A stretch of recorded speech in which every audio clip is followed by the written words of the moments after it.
Hello anime watchers, ఈరోజు మన ఛానల్లో న్యూ యానిమీ అప్డేట్ గురించి మాట్లాడుకోబోతున్నాం. దాని పేరు welcome to demon school Iruma kun. Story line ఏంటంటే, ఇరుమా కున్ చాలా కైండ్ పర్సన్. ఒకరోజు తన పేరెంట్స్ డీమన్ స్కూల్ హెచ్ఎంకి తన ఆత్మను అమ్మేస్తారు.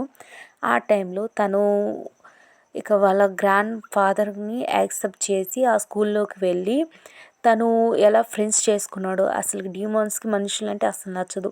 అలాంటి టైంలో తను ఎలా సర్వైవ్ అయ్యాడు, వాళ్ళు ఫ్రెండ్స్ అయ్యారు లేదా, అసలు వచ్చిన ప్రాబ్లమ్స్ ఏంటనే స్టోరీ. దీని సీజన్ 1, 2, 3 కూడా చాలా బాగుంటాయి. కాకపోతే కొన్ని కొన్ని ప్లేస్లో అంత అనిపించకపోయినా తర్వాతగా వాళ్ళ ఫ్రెండ్షిప్ బాండింగ్ చాలా నచ్చుతుంది. సీజన్ 4 కూడా అనౌన్స్మెంట్ ఇచ్చారు. ఇది 2026లో రిలీజ్ కానుంది. ఇది ఏప్రిల్లో రిలీజ్ అవుతుంది. మీరు చూసి చాలా ఎంజాయ్ చేస్తారు. 僕はみんなに褒められてる君が見たい。だから一緒に出よう、音楽祭。 మీరు చూసినట్లయితే న్యూ క్యారెక్టర్స్ కూడా వచ్చాయి. మీరు చాలా ఎంజాయ్ చేస్తారు. Thank you for watching. Bye.